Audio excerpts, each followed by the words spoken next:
하나님 아버지 안에 거하리라 그랬고요.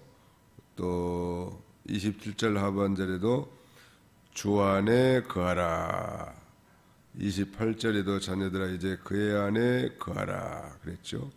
이 말씀에 의지해서 주 안에 거하라, Abide in the Lord, 주님 안에 거하십시오. 주님 안에 주소를 두고 사십시오. 성도의 주소는 우리 각자의 주소들이 있지만 성도의 주소는 주님 안이, 주님 안에 우리가 주소를 두고 살아야 합니다. 주님 안에 거한다는 것은 뭘 의미할까요? 신학적으로는 이 주님과 신비적, 생명적 연합관계 속에서 살아라 그런 말인데, 쉽게 말씀드리면 주님과 친밀한 교통의 삶을 사십시오 그런 말이고, 주님과 아주 착달라붙어 살아라. 예수님 말씀하신 것처럼 나는 포도나무요 너희는 가지니 저가 내 안에 내가 저 안에 있으면 이 사람은 과실을 많이 맺나니 너희가 나를 떠나서는 아무것도 할 수 없습니다. 내가 저 안에 저가 내 안에, 이건 바로 주님과 포도나무 그 가지처럼 이렇게 착달라붙어 있는 거.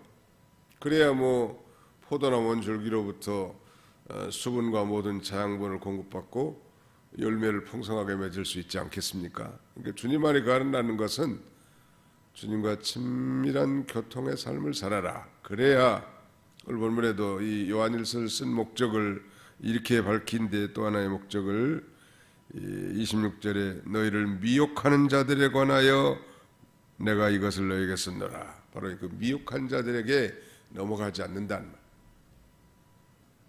그 동물의 왕국이라는 이 다큐멘터리를 보면 사자나 뭐 호랑이, 그다음에 뭐 하이에나 이런 그 맹수들이 연약한 짐승들을 잡아먹는데, 보편적으로 그 무리에서 좀 떨어진 연약한 자를 공격하더라고.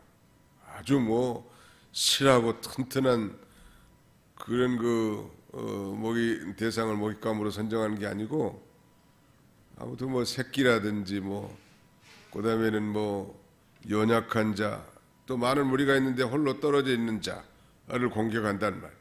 우리가 주님과 딱 달라붙어 있으면 이 마귀 사탄이 공격하지 못하고 또 능히 이길 수 있는데, 사도 요한은 그러므로 그 유혹한 자, 미혹하는 자들 때문에 더욱 이 성도들로 하여금 주님 안에 친밀한 교통의 삶을 살라고, 주님과 착달라붙어 살라고. 새벽에 나오신 분들은 적어도 이렇게 주님과 친밀한 교통의 삶을 사는 분들이고, 적어도 그렇게 사시려고 애쓰는 분들이 하나님이 굉장히 기뻐하실 것 같아요. 새벽에 나오셔서 이렇게 기도하는 모습을 보면 우리 교회의 미래라는 말, 여러분들이 우리 도봉교회의 미래고 한국교회의 미래예요. 여기 앞으로 한 50년 후에 앉아 계실 분이 누가 계실까요? 딱 한 분, 두 분 계실까? 두 분. 우리 손육일 사모님하고, 또 잘하면 한 90세 돼가지고 까딱까딱하는 우리 윤미진 집사님 살아계실지 모르겠는데, 그때 새벽기도 하기 힘들 거예요. 90 넘어서는. 그래서 미래가 좀 걱정이 되죠.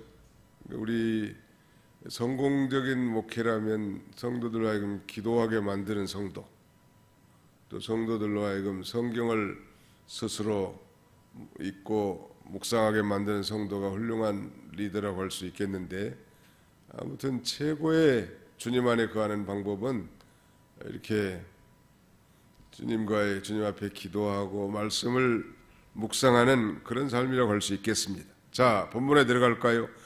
주 안에 거하라 그랬는데 24절, 너희는 처음부터 들은 것을 너희 안에 거하게 하라. 처음부터 들은 것이 너희 안에 거하면 너희가 아들과 아버지 안에 거하리라. 이 처음부터 들은 것이 중요한데, 그건 사도들의 증거로 전달된 예수 그리스도에 대한 복음을 가리킵니다. 바른 복음, 그 안에 거하라는 거예요. 그러면 처음부터 들은 것이, 즉 교회가 사도들 통해서 들은 진리인데, 그걸 그것이 너희 안에 거하면 너희가 아들과 아버지 안에 거하리라. 지금 이단자들이 나타나가지고 말이죠, 예수님의 신성을 부정한다든지, 그 다음에 예수님의 뭐 동정녀 탄생을 부정한다든지, 그 다음에 예수 그리스도의 대속적 사역을 부정하는 그런 이단자들이 있기 때문에 처음부터 사도들을 통해서 전달받은 정통 진리, 역사적인 기독교의 복음, 여기에 굳게 서 있으라는 거예요.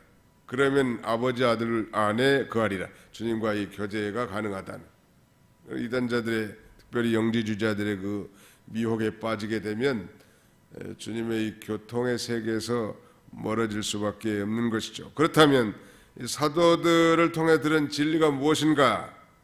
그건 예수 그리스도의 죽음이 우리의 죄를 대속하는 일이 되고, 예수 그리스도를 믿음으로 영생을 얻고, 예수 그리스도를 영접함으로 하나님의 자녀가 되고, 예수 그리스도를 믿음으로 구원을 얻는 것, 이것이 사도들로부터 교회가 처음 들은 그것이 진리. 너희는 처음부터 들은 것. 중간에 이단자들이 속삭여서 애곡하게 가르치는 그런 것이 아니고, 애곡되게 가르치는 그런 것이 아니고, 처음부터 사도들로부터 들은 정통 진리, 바른 복음 진리, 역사적인 기독교의 복음, 여기에 굳게 서 있을 때 우리 주님 안에 거할 수 있음을 우리에게 말씀하고 있습니다. 예수님께서 요한복음 8장 31절 이하에 예수를 믿는 유대인들에게 그렇게 말씀하십니다. 너희가 내 말에 거하면 참내 제자가 되고 진리를 알지니 진리가 너희를 자유케 하리라. 너희가 내 말에 거하라. 그러니까 주님 안에 거한다는 또 다른 표현은 주님의 말씀에 거한다, 이렇게 말씀드려도 과언이 아니죠. 내가 주님 안에 거한다. 그러니까 말씀 안 본 사람은 주님 안에 거하는 것 같지만 실제적으로는 주님 바깥에 있는 것입니다. 말씀을 듣거나 보거나 읽지 않는 사람은 주님 안에 있는 게 아니고 주님 바깥에 있기 때문에 주님 바깥에 있는 일들에 별로 관심이 있지, 주님 안에 있는 일에 별로 관심이 없어요. 미혹하고 미혹당하기 쉽단 말, 흔들리고 세상 풍파에 웃고 웃는 거예요. 우리는 그런 어리석은 삶을 살지 말고 늘 말씀을 듣고 묵상하고 읽고 암송하고, 목사가 돼서 이 메시지를 증거하는 그런 직분을 갖다 보니까 성경 구절을 외우는 것이 능력 있는 설교의 원동력이에요. 적어도 외우는 건 확신을 가지고 있잖아요. 또 확신 있는 것은 담대하게 증거할 수 있거든. 자기도 확신하지 못하면서 담대하게 다른 사람을 확신시킬 수 있는 건 없죠. 그래서 연세 드신 분들이 어떻게 성경을 외운다는 건 참 불가능하기에 가까운 일이지만, 젊었을 때 외우는 거 다 암송하는, 저는 거의 매일 새벽 기도할 때마다 시편 23편은 암송하고 묵상하고 또 위로를 받습니다. 하나님의 말씀이 큰 위로가 된다는 거예요. 이 말씀 안에 거하는 거예요. 어떤 말씀? 사도들이 초대교회 성도들에게 전해준 정통적 복음 진리, 예수 그리스도의 대속적 죽음, 그를 믿음으로 구원과 영생을 얻는 것, 그를 믿음으로 하나님의 자녀가 된다는 이 놀라운 진리 안에 굳게 처음부터 들은 것에 붙들려 있다면 하나님 아버지와 아들, 즉 주님 안에 거할 수 있음을 우리에게 말씀하는 것이고요.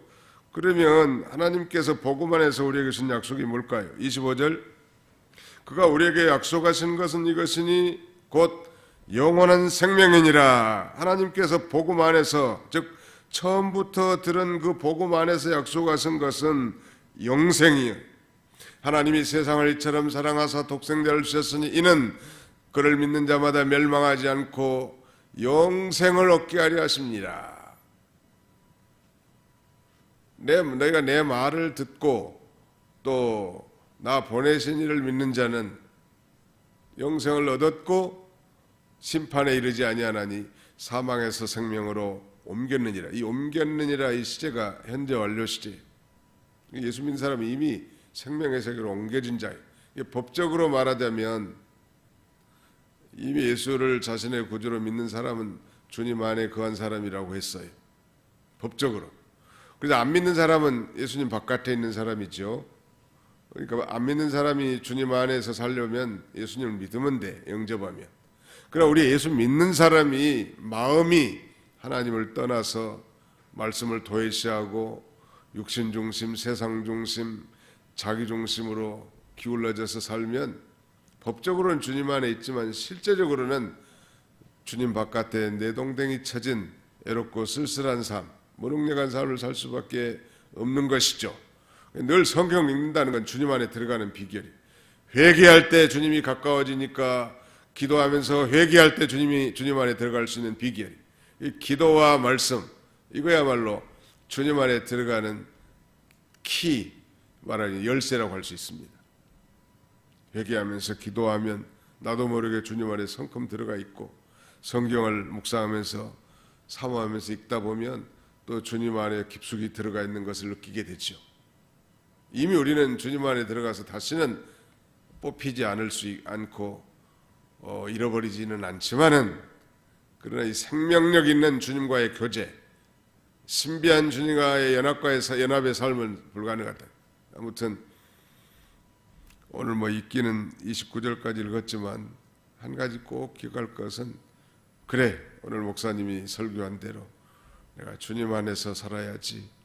포도나무 가지가 온줄기에 붙어 있어야 되는데 내가 주님을 많이 멀리 떠나 있었구나. 회개하면서 늘 말씀과 기도로 주님과 충만한 교제의 삶을 사는, 즉 주님 안에 거하시는 저와 여러분들이 다 되시기를 주의 이름으로 축원합니다. 기도하겠습니다. 살아계신 아버지 하나님께서 이 새벽에도 저희를 주의 전으로 달려오게 하사 기도의 책임감을 가지고 습관을 쫓아 예수님처럼 새벽 미명에 달려나와 하나님 앞에 머리 숙였습니다. 주님 다 아시죠? 우리의 모든 사정, 우리 자녀 손들 문제, 인생의 진로 문제, 우리의 허약한 육체의 문제, 아버지 교회 문제, 가정의 문제, 직장과 사회 문제들 아버지 하나님 다 아실 줄 믿습니다. 그러나 무엇보다도 중요한 것은 나와 우리 주님과의 관계이오니, 우리가 주님을 멀리 떠나 여러 가지로 참 방황하던 인생들 회개하고 늘 주님 안에 거하는 저희들이 다 되게 해 주옵소서. 이를 위해서는 말씀과 기도가 그 비결이라고 했사오니 이것을 소홀히 하고 형식적으로 살았던 죄들을 다 용서해 주시고, 누가 보든 안 보든 누가 알아주든 그렇지 않든 아버지 하나님과 나만을 하는 이 은밀한 골방 생활 잘 감당하도록 도와주시고, 우리의 이 골방 생활을 통하여 내 자신의 이 평안과 기쁨뿐만 아니라